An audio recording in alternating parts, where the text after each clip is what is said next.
Doctor P Maithili വനിതാ പ്രാതിനിധ്യത്തെക്കുറിച്ചും വനിതാ സംരംഭങ്ങളെക്കുറിച്ചും ആധുനിക കാലഘട്ടത്തിൽ നിരന്തരം ചർച്ച ചെയ്യുന്ന നമ്മുടെ നാട്ടിൽ 4 പതിറ്റാണ്ട് മുമ്പ് ആതുര പരിചരണ രംഗത്ത് സ്വന്തമായി ഇടമൊരുക്കിയ ഒരു വനിതയുണ്ട് മട്ടന്നൂരിൽ. അതെ, കണ്ണൂർ അഴീക്കോടിലെ അറിയപ്പെടുന്ന ചോരപ്പൻ കുടുംബത്തിലെ ഡോക്ടർ പി മൈഥിലി 1979 MBBS പഠനം പൂർത്തിയാക്കിയ ശേഷം സർവീസ് കാലം ആരംഭിച്ചത് വള്ളിത്തോടെന്ന കൊച്ചു ഗ്രാമത്തിലായിരുന്നു. പ്രദേശത്തെ മിക്ക വീട്ടുകാരുടെയും കൂട്ടുകാരിയായി മാറി ഡോക്ടർ പി മൈഥിലി. ഇതിനിടെ മട്ടന്നൂരിൽ കണ്ണൂർ റോഡിൽ ഡോക്ടർ മുഹമ്മദ് അലി പ്രാക്ടീസ് ചെയ്തിരുന്ന ആശുപത്രി വാടകയ്ക്ക് നൽകുന്നതായി ഇവർ അറിഞ്ഞു. അങ്ങനെ 1982 ഏപ്രിൽ മാസം ഡോക്ടർ പി മൈഥിലി മട്ടന്നൂർ എന്ന ഇന്നത്തെ വിമാനത്താവള നഗരത്തിലെത്തി.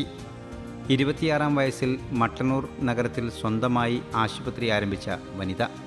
മട്ടന്നൂരിലെ ആദ്യകാല ആതുരാലയങ്ങളിൽ ഒന്നായിരുന്നു പോലീസ് സ്റ്റേഷന് മുൻവശത്ത് ഉണ്ടായിരുന്ന ഷീന നഴ്സിംഗ് ഹോം. 43 വർഷം മുമ്പത്തെ ആതുര പരിചരണാലയം. ആ കാലങ്ങളിൽ വീടുകളിലെത്തിയും പരിശോധന നടത്തിയിരുന്നതായി ഡോക്ടർ പറയുന്നു. കിടത്തി ചികിത്സ ഉൾപ്പെടെയുള്ള എല്ലാ സൗകര്യങ്ങളും ഇവിടെ ഉണ്ടായിരുന്നു. അന്ന് മട്ടന്നൂരിൽ കിടത്തി ചികിത്സ ഉള്ള അപൂർവം ചില ആശുപത്രികളിൽ ഒന്നായിരുന്നു Sheena nursing home. Sheena nursing ഹോമിലെ 4 പതിറ്റാണ്ട് കാലത്തെ സേവനത്തിലൂടെ ജനഹൃദയങ്ങളിൽ ഇടം പിടിച്ചു ഡോക്ടർ പി മൈഥിലി. 1982 മുതൽ 2010 വരെ ഇവർ ഗൈനക് വിഭാഗവും കൈകാര്യം ചെയ്തിരുന്നു. അതെ, 28 വർഷത്തിനിടെ 12,000-ന് മുകളിൽ കുഞ്ഞുങ്ങളുടെ ശിരസ്സു തൊട്ട അമ്മ വാത്സല്യം. അതാണ് ഡോക്ടർ പി മൈഥിലി.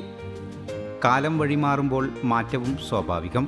അതെ, അങ്ങനെ മാറി ചിന്തിച്ചു മട്ടന്നൂരിലെ ആതുര പരിചരണ രംഗത്തെ വിദഗ്ധ ഡോക്ടർ പി മൈഥിലിയും.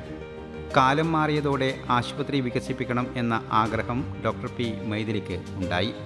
അങ്ങനെയാണ് മട്ടന്നൂർ വാഴാന്തോടിൽ ഇറ്റാലിയൻ മാതൃകയിൽ ബഹുനില സമുച്ചയം പണിയുന്നത്. അന്ന് മട്ടന്നൂർ മേഖലയിൽ ഏറ്റവും കൂടുതൽ വില നൽകി വാങ്ങിച്ച സ്ഥലത്താണ് 2000-ൽ ആശുപത്രി സമുച്ചയം ഉയർന്നത്. വാഴാന്തോട് ഉയർന്നത് സുരേഷ് മെമ്മോറിയൽ ഹോസ്പിറ്റൽ ആയിരുന്നു. SM ഹോസ്പിറ്റൽ എന്ന ചുരുക്കപ്പേരിൽ ഇത് അറിയപ്പെട്ടു. മട്ടന്നൂരിലെ ഏറ്റവും ആധുനിക സംവിധാനമുള്ള ആശുപത്രിയായിരുന്നു SM ഹോസ്പിറ്റൽ. ഇന്ന് ഇവിടെ വൈവിധ്യ ചികിത്സാരീതികൾ നൂതനമായ സംവിധാനത്തിലൂടെ ചെയ്തു വരുന്നു. ആതുര സേവനം ഒരു ജോലിയാകുന്ന കാലത്ത് നാം പഴയകാല ഡോക്ടർമാരുടെ ത്യാഗനിർഭരമായ സേവനം ഓർമ്മിക്കേണ്ടതുണ്ട്. കാരണം അത് പ്രശംസനീയമാണ്. 43 വർഷക്കാലം മട്ടന്നൂരിൻ്റെ ആതുര ചികിത്സാ മേഖലയിൽ ചെറുതും വലുതുമായ പങ്കുവഹിച്ച ഒരാൾ, അതുതന്നെയാണ് ഡോക്ടർ പി മൈഥിലി. മക്കളായ സൗമ്യ, സാജു ചോരപ്പൻ, മരുമക്കളായ സച്ചിൻ, ഡോക്ടർ നിമിഷ എന്നിവരുടെ പിന്തുണ കൂടി ലഭിക്കുന്നതോടെ കൂടുതൽ ഹാപ്പിയാവുകയാണ് ഡോക്ടർ പി മൈഥിലിയും. ഡോക്ടർ പി മൈഥിലിയെ MEDIA വാത്സല്യശ്രീ പുരസ്കാരം നൽകി ആദരിക്കുകയാണ്.